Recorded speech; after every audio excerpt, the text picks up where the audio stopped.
Hey Internet, it's RJ. Welcome back. Thanks for tuning into the show today. Now, today's episode, we're taking a break from the Credit Card Madness tournament to do our monthly Q&A. Weirdly enough, the tournament is based on March Madness, but it goes into April. So since we might as well do a Q&A to end out March. We've got everything going on from what cards do I use to travel, where do I get my shirt from, the future of Smartly, and of course, someone will ask us about the government. You'll never guess who, so we can upset everyone. So we go long here, so chapters tool down below. Jump around as your heart desires. Without further ado, go ahead, press the subscribe button, and let's get to work. So here's the deal. Batting leadoff with They Hate Me. If you don't care about airline or hotel status, which are you using for paid flight stays, co-branded, or card transferable currency? Neither. I just use my Bank of America, one of my 3 Bank of America customized cash cards. I swap one into travel at Platinum Honors. It's 5.25 back on travel up to $2,500 a quarter. I use that, or if I don't use that, then I would just put it on Smartly at 4x back, being in the top tier Smartly program. I don't have a travel card. I have the Wells Fargo autograph card technically, but I do prefer the higher multiplier, so I go with my Bank of America or my Smartly Wells Fargo autograph. Really good card, but 3x, 5.25, 4x, both better than 3x, right? I was using the autograph card when I thought I could try to get approved for the Journey, but no go there. So in the future, the Journey would be my card because I do prefer high multipliers and earning rates, and you get the 5x and the 4x on with the hotels and the flights. So I'd go with that one, but nothing for right now. It's not that I don't necessarily care about hotel status. I mean, you're not going to get airline status unless you're spending a ton of money, even if you have the flagship airline cards. I just don't feel like value is supported for those high-end cards. The Marriott Brilliant has a really good offer right now. I'd consider it for year number 1. Do I want to keep it year number 2? I don't know. I don't really know that hotel status the value is supported, so I don't think I would pay for it. And so I prefer the higher earn rates. I don't do any of the transferring, even my MR points and stuff. I just cashed out. So just straight cash, basically, to answer your question. Red Sox Nation here, already getting into fights in the comments. Hey RJ, as I know you heart Trump, but why doesn't Trump realize tariffs are going to crush the economy? I mean, aren't you a true believer? You're doubting and questioning your Lord and Savior. I don't think he cares. I think the funny part is why people are so surprised about this, because say what you will about Trump, but he does what he says he's going to do most of the time. Yes, sometimes he changes his mind, but even you should be allowed to change your mind, and we still get mad at him for that, like the TikTok thing. But he said he was going to do tariffs. He said, something to the effect of these other countries, are putting high tariffs on our goods, which is true. So it's like, I'm going to respond in kind or retaliate, whatever yours is. Reciprocal tariffs, I think is the word, but, it's just, responding in kind. So he thinks America is getting ripped off. There's some validity to that, sure. I mean, there's another argument that says, yeah, but the US dollar does so much better and everyone trades in dollars. I don't know. I don't follow it too much. I did to answer your question, I think he knows. I just don't think he cares. It's weird because he's a good communicator and also a terrible communicator at the same time, from the standpoint of he knows he talks like a regular person, which is fantastic for likability and votes, but then he's really bad at communicating plans, and I don't think he ever sat down and was like, this is why I'm going to do it, other than banging on the desk and be like, we're getting taken advantage of and this, that, and the other. So could it work? Could it get tariffs lowered on agriculture goods? Sure, it could. Is it likely going to?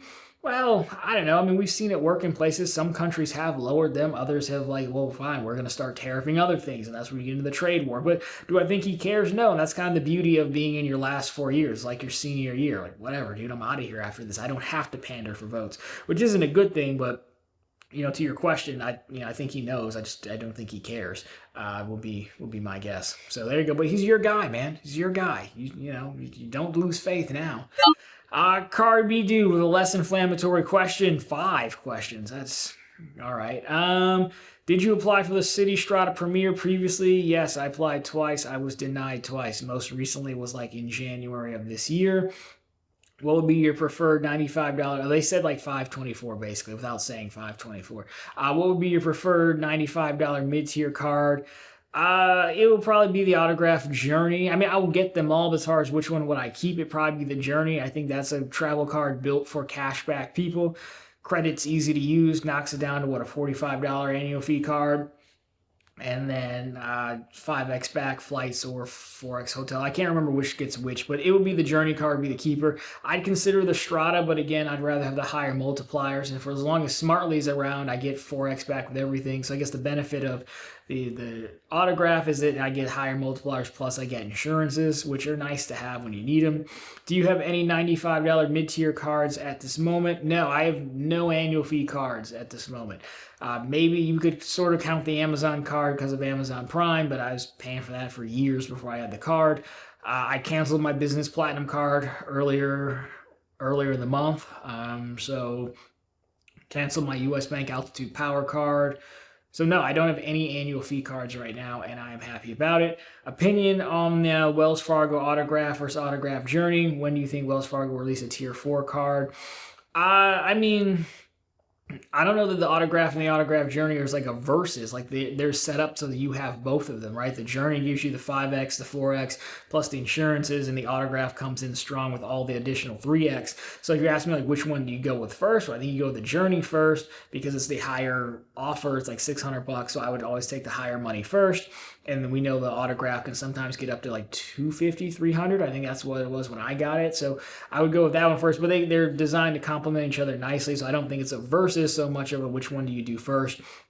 And I think Wells Fargo is the best travel setup, which they always have been, really, because they're free trifecta back in the day for someone who doesn't want to pay a lot of annual fees and really is kind of more of a cashback traveler than anything else, like myself. I'd still be using the autograph if it wasn't for the Smartly 4X thing. When do I think they'll release a Tier 4 card? I do think they'll release a Tier 4 card at some point. Could be as soon as this summer, but it might be next year. I don't know why. I feel like we won't see anything from them this year, maybe next year. But it just makes sense to have one because everyone has one. I mean, the Sapphire Reserve's been charging $550 just because it can. Even Bank of America is one of the laziest ones we've ever seen. So it just makes sense. They've got customers with a lot of money. Why not have a product to sell them? I assume behind-the-scenes credit card product teams and stuff scale really well.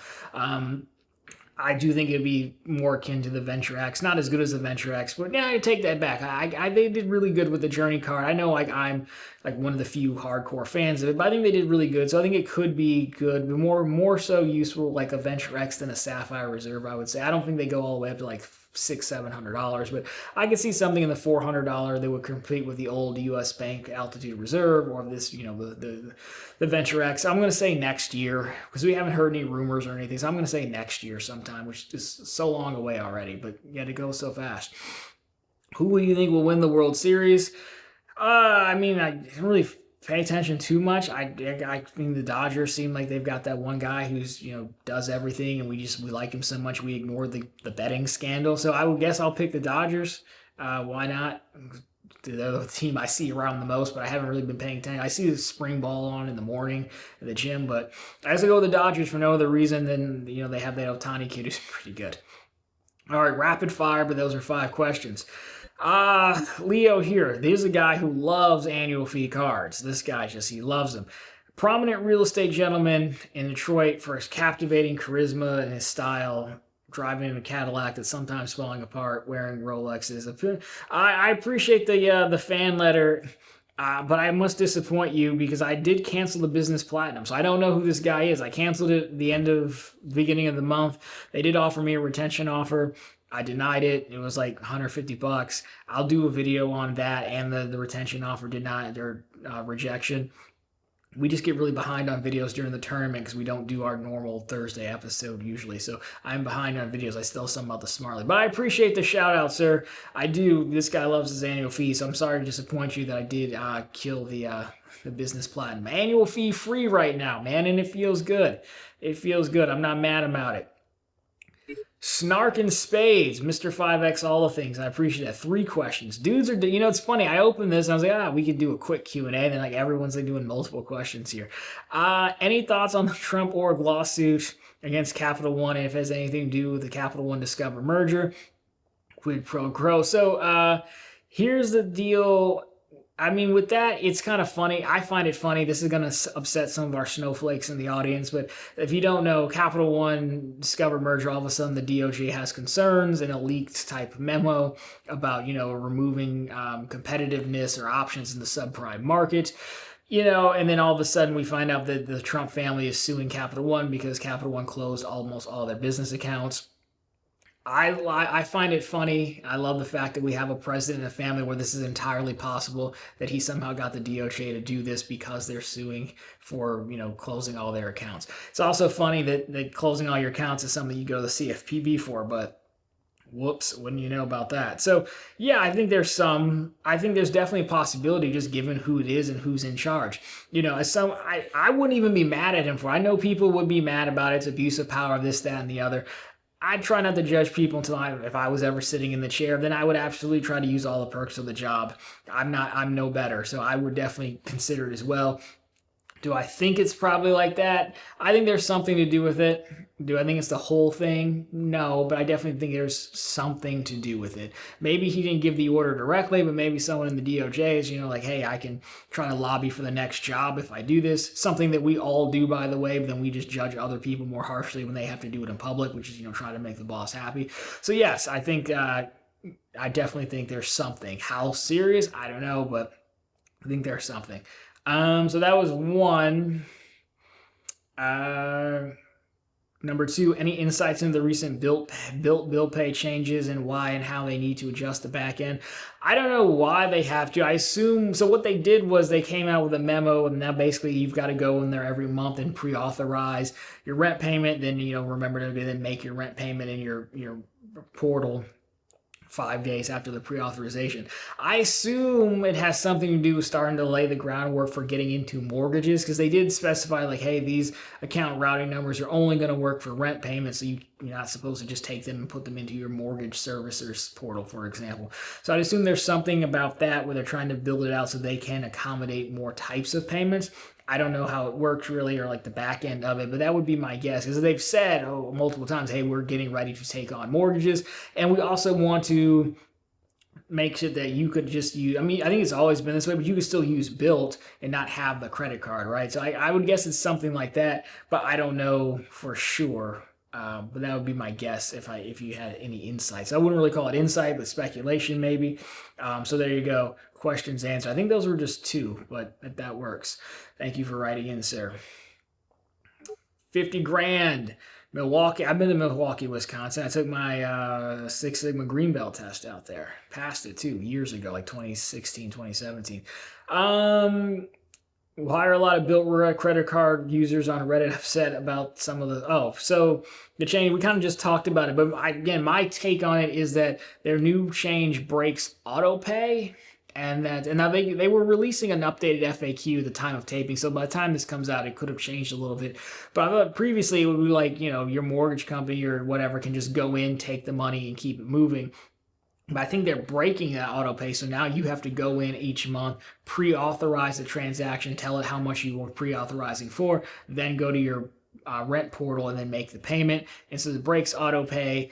And then, your rent is usually the same price, but, sometimes utilities is included in rent, and so your price does fluctuate. I think it makes it harder to deal with that potentially. I think that's why people were mad as well. I don't also think it was communicated really in the best way as well. So I know they came out with an updated FAQ, but I couldn't find a straight answer because, they were one customer service said rep said this, another said that.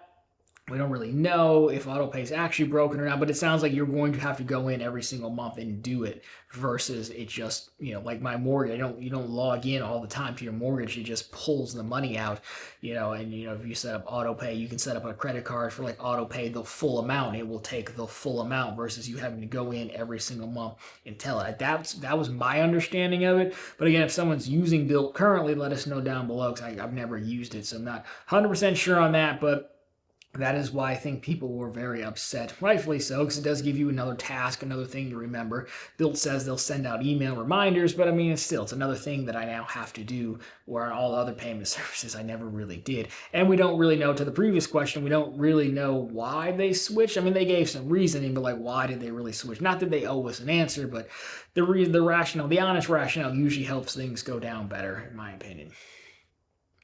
Johnny Ma here, friend of the show. How jacked up different do you think? I don't know why I thought you were going to say how jacked are you. I thought you were going to say that. How jacked up or different do you think the Smartly card will become with the changes? They are doing. I mean, I think it'll still do the 4%. The tiers will still remain the same. I think what they could do is one, the easiest one, if we believe it's because it's costing them too much money, is they could put a spend or an earning cap on it, like their other cards. The other thing I think they could look at is like changing the account structures. You have to have a savings account, but most of us just have the money with the IRA, and that's it. I've got $10 in my checking, and for the longest time I had $10 in the savings. Now I have a few $1,000s for padding because Red Sox, boy, and his tariffs pushed mine below 100 grand, so I've got some padding in there now. But I think they could change it around where like maybe there's a minimum balance you have to have in the savings account, or you have to continue to get direct deposits to the checking. I think they might try to focus on getting you to use these products versus just having accounts sitting there with a few dollars in it and then having all your money in a self-managed IRA where they don't even charge you for the trades because, again, the checking account makes the trades free. We've also seen them trying to take aim at the lower tiers, with, hey, if you have less than 25 grand, then you've got to use the checking account to avoid fees or leave like $1,500 over there. So I think it'll be stuff like that. I think it's too early to just come at people and say, well, I told you 100 grand gets you this and now I'm changing it. Because those people who moved over are likely the people who, one, they've either been there forever and you assume you can take advantage of them, or they're the people like me who moved over and would be just as comfortable making the call and doing another transfer out and leaving. And, one person's 100 grand is nothing. 10 people's 100 grand is nothing. But what point does it get to the part where it is a lot of money? And I think you're probably talking about individuals trying to protect their jobs and whatever solution this comes out in as well, so that's probably another part of it. But I think that's what you're looking at. You're looking at some kind of quarterly earning cap, and then the question is how far down do you drop once you hit that earning cap, or ways to kind of make you either interact with the products or leave. Kind of how BILT's done it over the last few years. BILT's like, hey, you got to make 5 transactions, and we know they're going to try to take a look at that in the future version of the BILT card and make it so it can't just be Amazon reloads and whatnot. I think that's where they go on the first pass, see how that does. Then they could also take a look at barring some things from earning points, like the Robinhood card bars you from paying taxes, which is one of our greatest arguments of like it's still spend, it's still real spend, it's not manufactured spending. But they could also look at banning stuff like that or blocking it from earning points. But I don't think they're going to initially change the tiers. That's my guess. Now, a change could come, but I think that's a year or two down the road versus just outright, hey, I told you 5 months ago and now I'm switching it all together. I think you got to be careful about that. Would be my guess. Disco. I just had a lot of US Bank. I just had a lot of forward. So basically, this guy had a lot of back and forth with the US Bank. They shut him down because they suspected fraud because he moved money out of his account too soon. Then they shut down everything else, even a CD he had in there, which is kind of crazy. And they did send him the principal with no notice. So his question is basically, am I toast at US Bank? I'm surprised they shut down your CD and stuff too, really. I mean, the direct answer is we'll never really know unless you try to get back in there. I would guess no. I mean, I think if you next year, so if you wait, you got the $450 bonus, which is good. So if you waited one more year and you apply again, I think you have a decent chance of getting in, a coin flip's chance of getting in. If you're by a branch, I would go in branch and apply in person. Then I think you do get in. Because I've been blocked by some banks and then gotten in later, like, after the fact, because, they just, for whatever reason, they're so touchy. You see this a lot with Chase. You open the account, you go to use the account, and they're like, whoa, that's fraudulent, and then they shut you down. It's not uncommon. When I open accounts in branch on occasion, I've had bank managers be like, hey, don't do mobile deposit for the first month or your check's going to be on hold for like 2 or 3 weeks. And they tell you that because they're tired of people calling them and saying, well, hey, why can't I get my money out? Why didn't you tell me? It'd be a lot easier if the bank just told you up front, don't use this, don't do that or something. But again, they're not going to do that. So I don't think you're fully toast. I think a year from now you have a chance because you didn't cause the bank harm. If you cause the bank harm, like you left with a negative balance, or maybe so usually a lot of times when people fall for scams, put it bluntly, the bank's like, well, you showed poor judgment, putting the bank at risk, so no, you're out of here. You see a lot of that kind of stuff. But since you didn't cause the bank harm, I would say you still have a shot. Trying in branch would be best next time, but I think you still have a shot. And just, I guess, wait longer to move your money. I've also, if you're trying to move money out, like assuming maybe you credit card funded, I've also started, instead of just ACHing myself immediately, I've started just bill paying. So you fund the US Bank account, and then you just bill pay the credit cards you used, for example. That's at least a little bit more natural of a transaction. I've started trying to do some of that. Not saying it'll work all the time, but that's what I'd go with. Jeremy here, let's see. What do you think US Bank is doing? They released a new credit card. Now it looks like either Smartly card is going away or getting nerfed. US Bank's now adding all the fees. I mean, it's not uncommon for a bank to be like, hey, look, we need to increase money. It's like, let's go and increase fee income. Like, that's definitely, I've been on phone calls like that before at a bank. I think what they're doing is they're trying to get people to use these products. Because as we said earlier, it's pretty easy to like, hey, I'm going to open this account and have $10 in there, and then I have a credit card, so it's waived. Now you have a bunch of accounts that are just sitting there not getting any money. So I'm going to either try to get you to use them, or I'm going to charge you a fee, or I'm going to get you to leave. One of the three. So I think, it's fine. I don't even get mad at banks for do that. They have a right to charge the fees, and we have a right to choose the products we want to use. And, I think it's fairly simple. The Shield card, I think, is fine. I think that was always in the works from what I've been told. The timing probably doesn't look great, but again, this stuff, the product team was already planned to launch it and everything. I think people complain about the Shield card, which is basically a rebrand of their Platinum card, but the people who complain about the Shield card were never going to apply for the Shield card anyways. Like, it's a solid balance transfer card. Fee's a little bit high, but sometimes, 0% APR for 24 months is a good deal. Just depends on how much credit limit they're going to give you if you can take advantage of it. And as far as Smartly, we kind of jumped to the conclusion and assumed it's because they were losing too much money. We don't really know. It's likely, but we don't really know. So we kind of talked about what I think they'll do to the card a little bit earlier.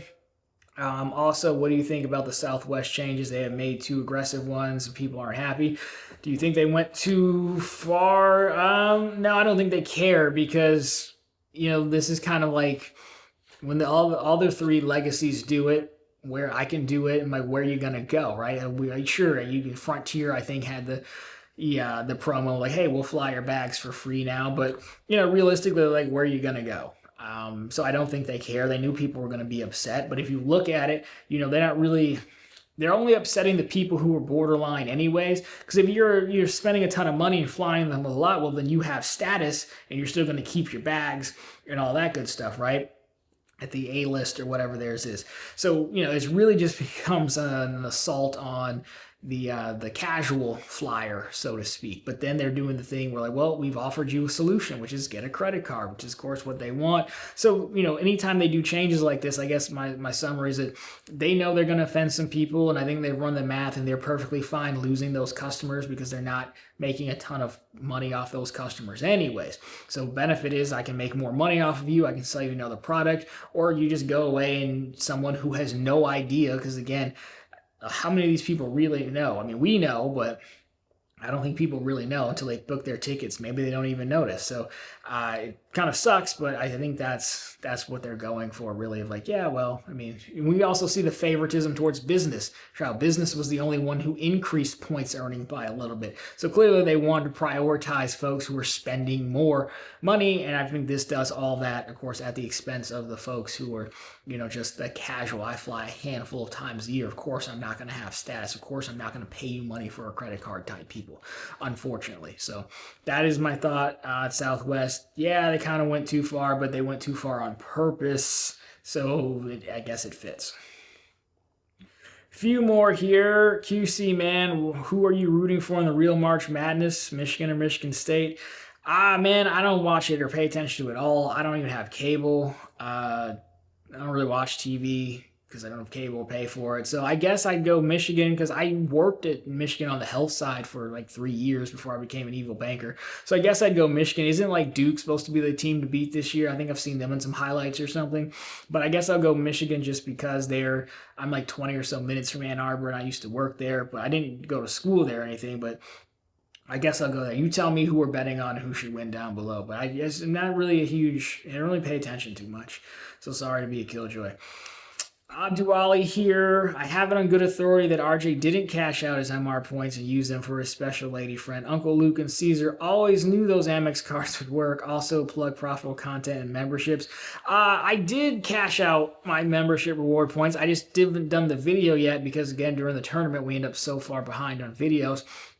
But I cashed out like 400,000 MR points, came up to be like 4,000 some change through the business platinum to the business check-in, which is 1 cent a point. Then I canceled the business platinum, so take that, sir. I know I have no Amex. Well, I do have the business plus and the business cash, but I have no annual fee card, so maybe that's why it didn't work. But I did cash them out for straight cash, so I'll do a video on it at some point.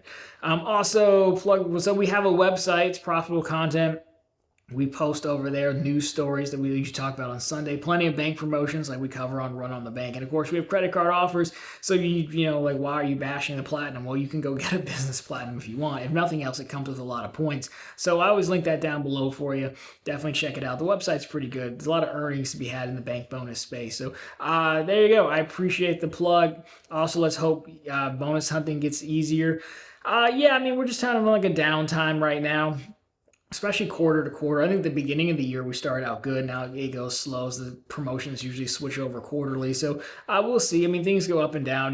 Chase was all about promotions and referrals and whatever. Now they're pulling back. Eventually they'll be back in the mix. So, it's annoying because it's a good source of money, but I think that's just kind of cyclical is my thought. So I think we'll be okay for bonuses. It's the referral programs that have been really taking a hit as banks have caught on to us just crushing their referral programs. So, well, I don't think those will improve, but the offers should improve.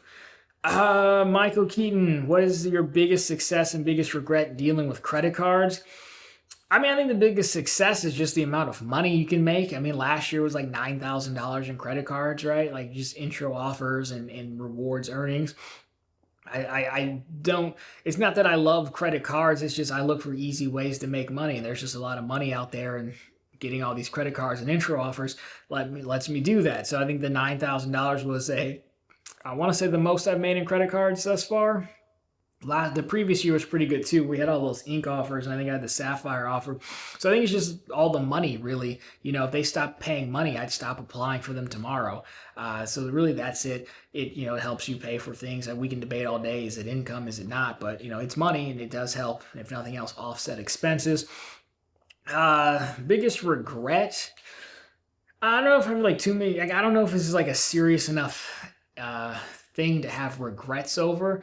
I think you could make the argument that I apply for any and everything I can get my hands on, and you get more into the opportunity cost of like, why are you doing the Venmo card, the Rockage Mortgage card, and the Huntington card, and all those cards, and then you wonder why you can't get the autograph and the City Strata with like higher dollar amounts payouts on them. So I don't know if I'd say I'd fully regret it like to that dramatic of a level, but going after everything definitely means I'm likely going to have to sit out this entire year.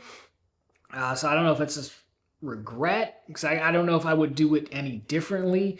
If you knew the cards that were going to come out, then sure you'd do it differently because it's on the horizon, but I would still want all the earnings. So I think my biggest accomplishment is just if I can get to $10,000 one year, that'll be the win. Because I always want to get 10,000, but 10,000 is really hard to do, especially when you can't do intro offers. So right now I'm just bummed out that I have to sit out this year and my earnings are going to be down. So to answer your question. Good question, though. Brady Smith here. Have you been practicing your Spanish? I had Spanish all 4 years in high school, and I don't remember a lick of it. When you were going to Columbia to find a player, too, I think you just wave around cash, and you can find a player, too, that way. I don't know if you need to actually say anything, dude. Have you seen this? I'm on TV. Presumably they get TV down there, right? I don't know. You can teach me. I had Spanish for 2 years, but or 4 years, sorry. I had like AP Spanish, too. Don't even remember a lick of it. So my strategy would just be wave like a famous person, just act as American as possible. I'll probably do it or get us kidnapped, one of the two. Two more. I should refresh this. Yes. Ionic Tech. So I'm just about 2 years into this game. Most people talk about applying for cards and bank accounts and getting bonuses, but nobody talks about the other side of it, canceling cards and closing accounts. I think I have videos on this stuff. How often do you do that? What other things to keep in mind and be careful of? I only know, I pressed the wrong button. I only know of not closing a card before the first year mark and the annual fee posting, but what about bank accounts? All right, so I mean, credit cards, unless there's an annual fee, I usually don't even bother closing it unless you're going to churn it, right? Like the ink cards, I will, but a lot of the cards I don't close because I keep them. So the first thing, yes, you're right, keep the card open for 1 year. They can claw back the bonus or blacklist you. That much is true. So you're spot on there. I would say before you close something, look at product change options. This is why I have 5 freedom cards. But then also know the rules, right? So I'm paraphrasing. I'm just going to run through an example. You could take a Freedom Unlimited and change it to a Freedom Flex, which I think is a more beneficial card, but you wouldn't want to do that until you've also gotten the intro offer on a Freedom Flex, because if you product change to a different product, that's not opening a new account. That's just changing the product. So there's no intro offer associated to product changing. So I would say know the rules of that kind of stuff.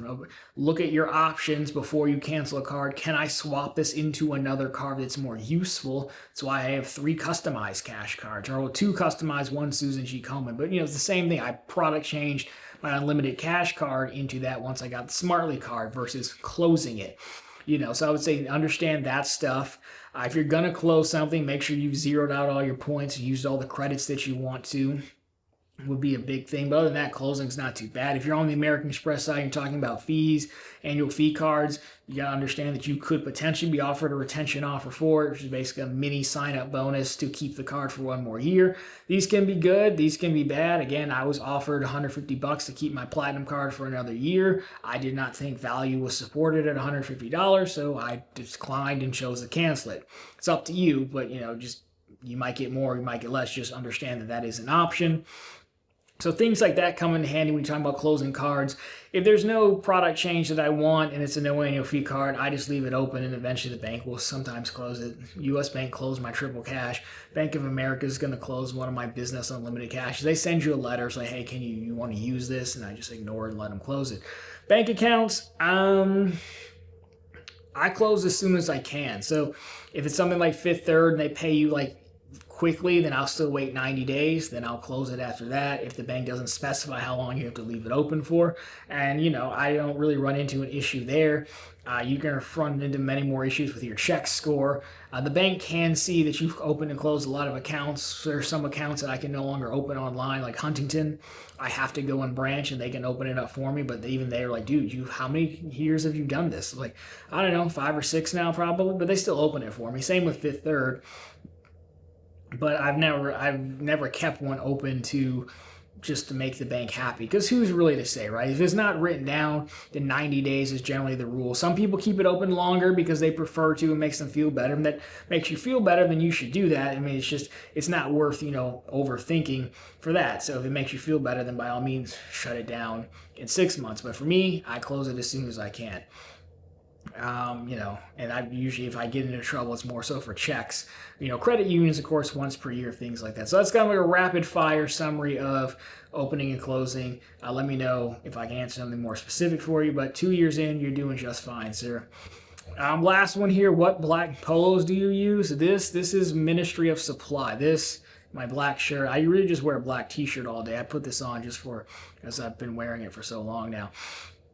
Ministry of Supply, cost has gone up substantially. I was there before it was cool and like the shirts were like 30, 40, 50 bucks. Now I think I need a smaller size for the midsection now, but I think they're like up to like $100 some odd dollars, $15. But it's only polo shirt really that like the collar stays up, which is nice. And I didn't have all the buttons done up. Cuts is also good, but cuts if you're short, like I'm like maybe 5'9", something like that. It's always long, so it doesn't really work for shorter people. But for me, Ministry of Supply is good. I've got a few things from them. Their polo shirts, their t-shirts, just the black ones. I've had some of their dress shirts in the past. I don't really think they make good dress shirts. They're like more like casual shirts, than anything else. But yeah, Ministry, I think I can get you like $30 off or something. But the thing about them is if you really want to do it, like a few times a year, they have 25-30% off sales. Like the next one would probably be like Memorial Day, Labor Day, whatever the next big holiday is. They'll probably have some kind of sale around then. So I would just wait till you see that. But Ministry of Supply, pretty good. Price has just gone up substantially since they came out, 5, 6, 7 years ago. But I definitely recommend. So there you go. That is all your questions answered, including style advice. So, of course, thank you so much for writing in. If you need any more additional answers or follow up, or just want to yell at me for some of the government stuff, let me know down below. But of course, if you liked it, drop me a thumbs up down below if you found it particularly interesting. Consider subscribing to the channel, so we're posting content just like this every single week. Of course, right back here every Sunday with all the news you can use in the week that was in credit and finance. As always, thank you so much for watching. I'll talk to you very soon in the next one.